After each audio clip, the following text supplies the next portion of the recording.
Ang unang sulat ni Pablo kay Timoteo. Unang kabanata.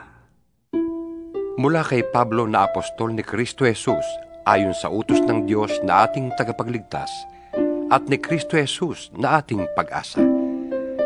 Kay Timoteo na tunay kong anak sa pananampalataya. Sumaiyo nawa ang pagpapala, habag at kapayapaan buhat sa Diyos Ama at kay Kristo Jesus na ating Panginoon.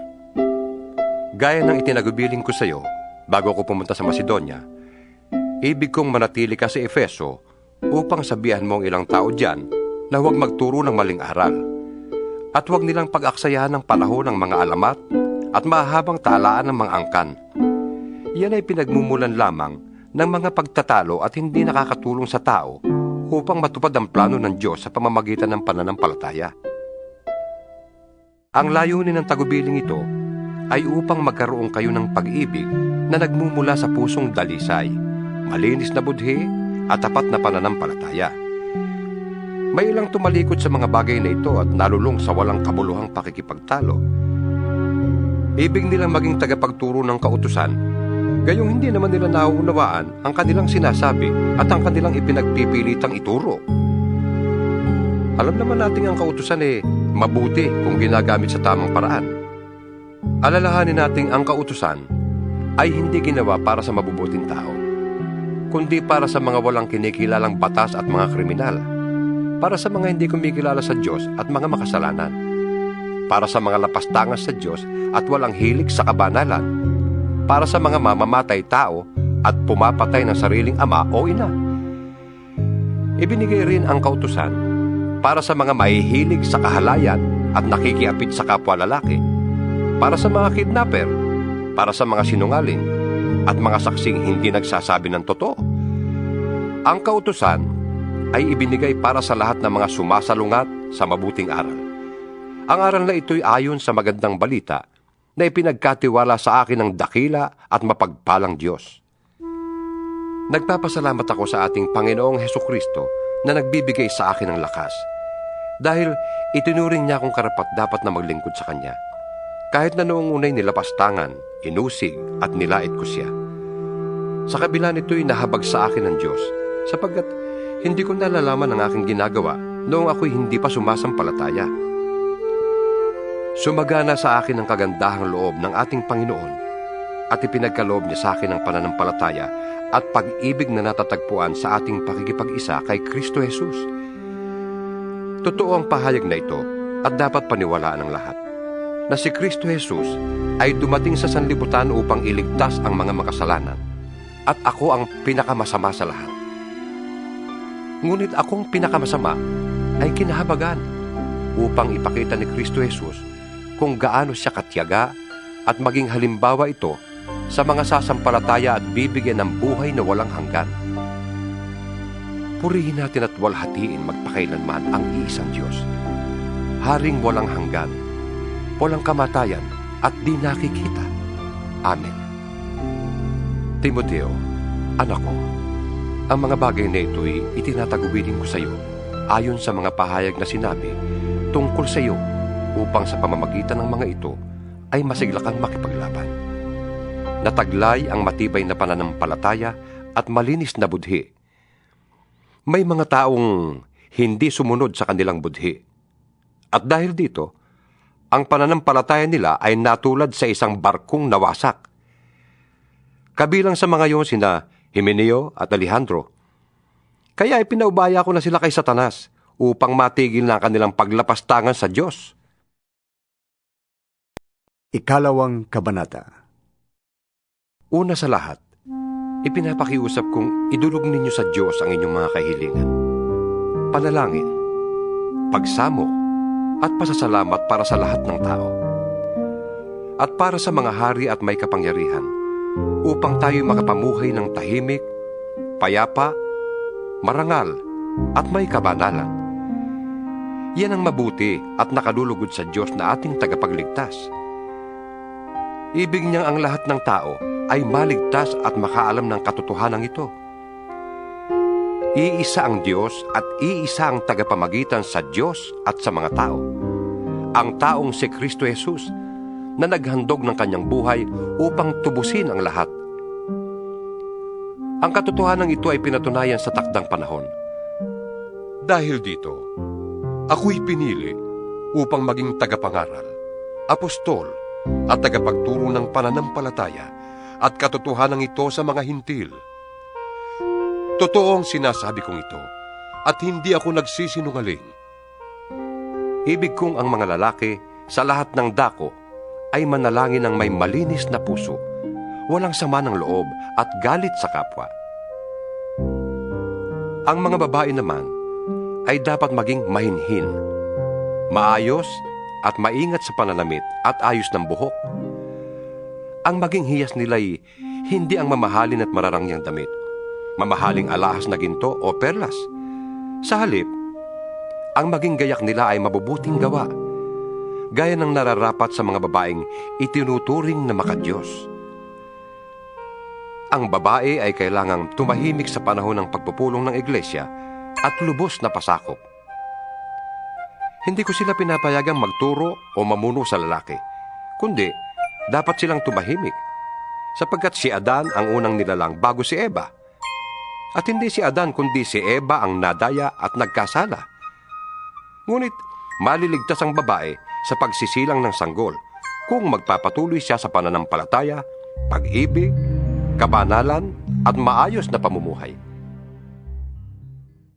Ikatlong kabanata.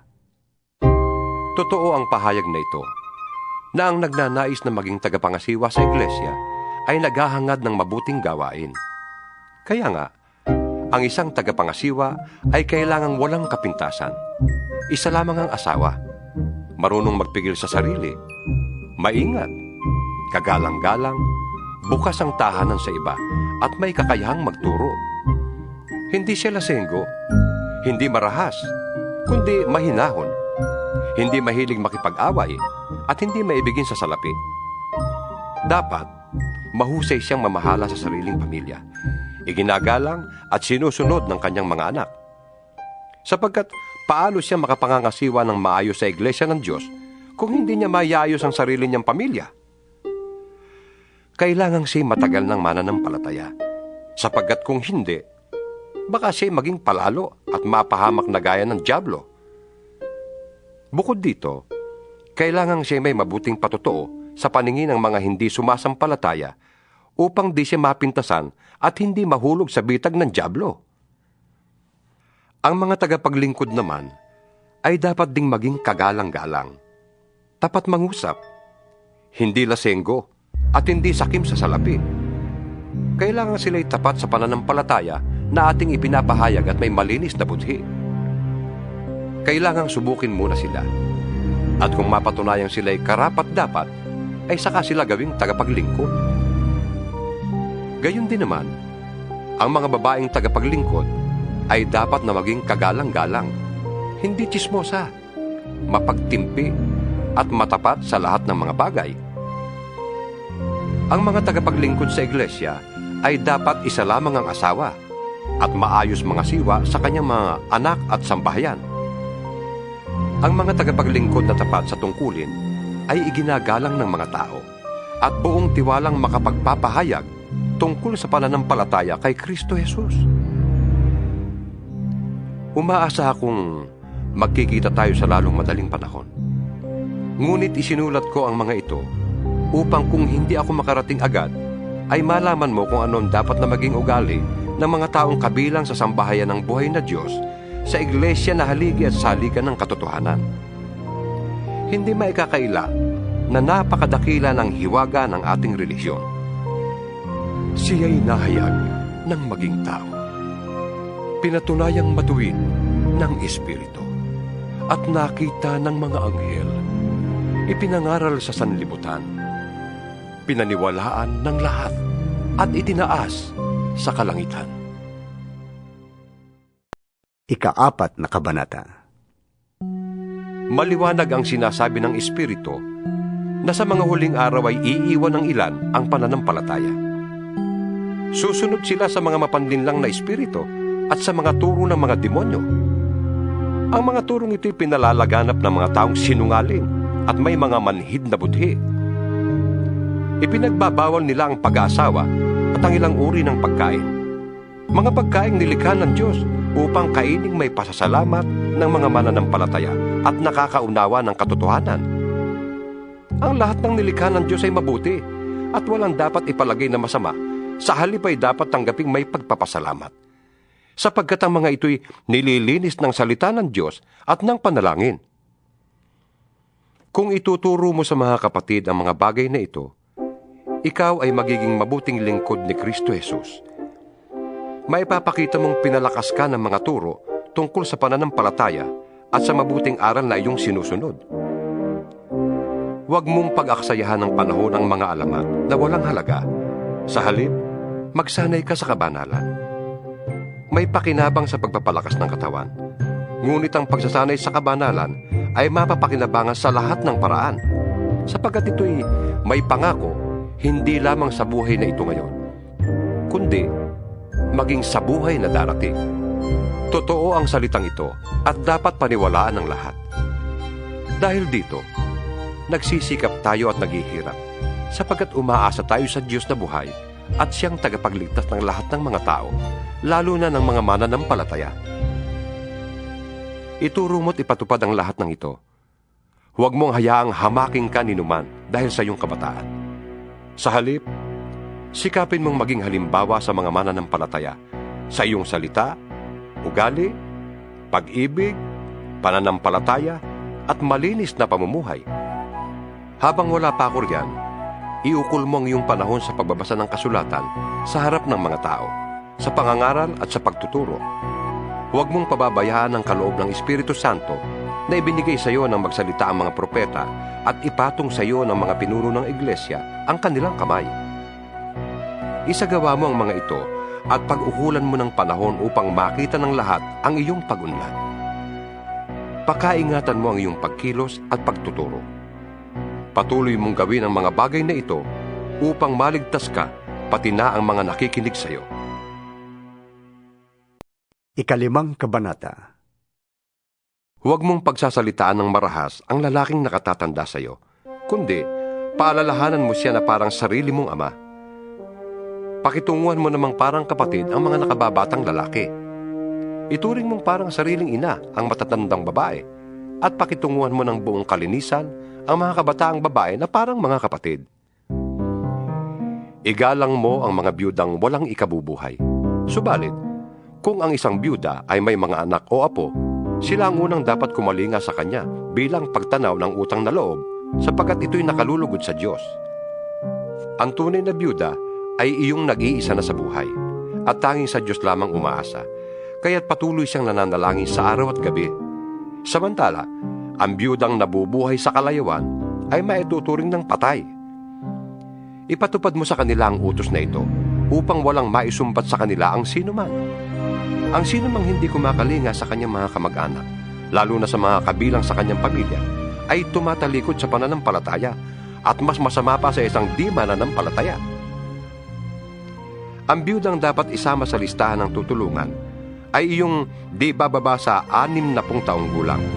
Minsan lamang nag-asawa, kilala sa paggawa ng kabutihan, nagpalaki ng maayos sa kanyang mga anak, magiliw tumanggap sa nakikituloy sa kanyang tahanan, naglingkod ng may kababaang loob sa mga kapatid sa Panginoon, tumulong sa mga nangangailangan at inialay ang sarili sa paggawa ng mabuti. Huwag mong isasama sa listahan ng mga byuda ang mga bata pa, sapagkat kapag nag-aalabag ka nilang pagnanasa, mapapalayo sila kay Kristo at mag-aasawang muli. Sa gayon, nagkakasala sila dahil sa hindi pagtupad sa una nilang pangako kay Kristo. Sila'y nagiging tamad at nag-aaksaya ng panahon sa pangangapit bahay. At sila'y nagiging tsismosa, mahilig makialam sa buhay ng may buhay at madaldal. Kaya't para sa akin, mabuti pang sila'y mag-asawang muli, magkaanak at mag-asikaso ng tahanan, upang ang ating kaaway ay hindi magkaroon ng pagkakataong mapintasan tayo, sapagkat may ilan ng biyudang nailigaw ni Satanas. Kailangang alagaan ng babaeng mananampalataya ang mga kamag-anak nilang biyuda, nang hindi sila maging pabigat sa iglesia. Sa gayon, ang aalagaan ng iglesia ay yun lamang mga biyudang walang ibang inaasahan. Ang mga pinunong mahusay mamahala ay karapat-dapat tumanggap ng dobling paggalang, lalo na ang mga masigasig sa pangangaral at pagtuturo ng salita ng Diyos. Sapagkat sinasabi ng kasulatan, huwag mong tatalian ang bibig ng baka habang ginagamit sa pag-iik. Nasusulat din, ang manggagawa ay karapat-dapat bayaran. Huwag mong tatanggapin ang anumang paratang laban sa isang pinuno ng iglesia kung walang patotoo ng 2 o 3 saksi. Pagsabihan mo sa harap ng lahat ang sino mang ayaw tumigil sa paggawa ng masama para matakot ang iba. Sa harap ng Diyos at ni Kristo Jesus at ng kanyang mga banal na mga anghel, iniuutos kong sundin mo ang mga bagay na ito nang walang kinikilingan o itinatangi. Huwag mong ipapatong agad ang iyong kamay sa sino man upang bigyan ito ng kapangyarihang mamahala. Ingatan mong huwag kang masangkot sa kasalanan ng iba. Manatili kang walang dungis. Huwag tubig lamang ang iyong iinumin. Uminom ka rin ng kaunting alak para sa iyong sikmura at dahil sa iyong madalas na pagkakasakit. May mga taong lantad na ang kasalanan bago pa humarap sa hukuman. At meron din namang ang kasalanan ay huli na kung mahayag. Gayon din naman, may mabubuting gawa na madaling mapansin. Ngunit, kung hindi man mapansin agad, ito'y hindi malilihim habang panahon. Ika-6 na kabanata. Ang mga alipin ay dapat magpakita ng buong paggalang sa kanilang mga amo para walang masabi laban sa pangalan ng Diyos at sa ating mga aral. At kung ang kanila namang amo ay kapwa nila Kristiyano, hindi sila dapat magkulang ng paggalang sa mga ito sa dahilang sila'y magkapatid sa pananampalataya. Dapat pa nga nilang pagbutihin ang kanilang paglilingkod sapagkat ang pinaglilingkuran nila ay kaisa sa pananampalataya at pag-ibig. Ituro mo't ipatupad ang mga bagay na ito. Kung nagtuturo ang sino man ng ibang turo at di sang-ayon sa mga tunay na salita ng Panginoong Hesukristo at sa mga aral tungkol sa kabanalan, siya ay nagyayabang, ngunit walang nalalaman. Sakit na niyang manuligsa at makipagtalo tungkol sa mga salita. Bagay na humahantong sa inggitan, alitan, kutsaan at pagbibintang. Mahilig din siya makipagtalo sa mga taong liko ang pag-iisip at di kumikilala sa katotohanan. Akala ng mga ganitong tao ay paraan ng pagpapayaman ang relihiyon. Kung sa bagay, malaki nga ang mapapakinabang sa relihiyon kung ang tao ay marunong masyahan. Wala tayong dalang anuman sa sanlibutan at wala rin tayong madadalang anuman pag-alis dito. Kaya, dapat na tayong masyahan kung tayo'y may kinakain at may isinusuot. Ang mga nagnanasang yumaman ay nauhulog sa tukso at nasisilo sa bitag ng masasamang hangaring magtutulak sa kanila sa kamatayan at kapahamakan. Sapagkat ang pag-ibig sa salapi ay ugat ng lahat ng kasamaan. Dahil sa paghahangad na yumaman, may mga taong nalalayo sa pananampalataya at nasasadlak sa maraming kapighatian. Ngunit ikaw na lingkod ng Diyos, umiwas ka sa mga bagay na ito. Sikapin mong mamuhay ng matuwid, may kabanalan, pananampalataya, pag-ibig, pagtitiis at kahinahunan. Ipaglaban mo ng puspusan ng pananampalataya. Manangang kang mabuti sa buhay na walang hanggan dahil diyang katinawag ng Diyos nang ipahayag mo sa harap ng maraming saksi ang iyong pananalig kay Kristo. Hindi uutos ko sa iyo, sa ngalan ng Diyos na nagbibigay buhay sa lahat, at sa harap ni Kristo Jesus na nagbigay ng mabuting patotoo kay Poncio Pilato. Sundin mong mabuti ng may katapatan ang mga iniutos sa iyo hanggang sa pagbabalik ng Panginoong Hesukristo. Siya'y darating sa panahong itinakda ng mapagpala at makapangyarihang Diyos, Hari ng mga hari at Panginoon ng mga Panginoon.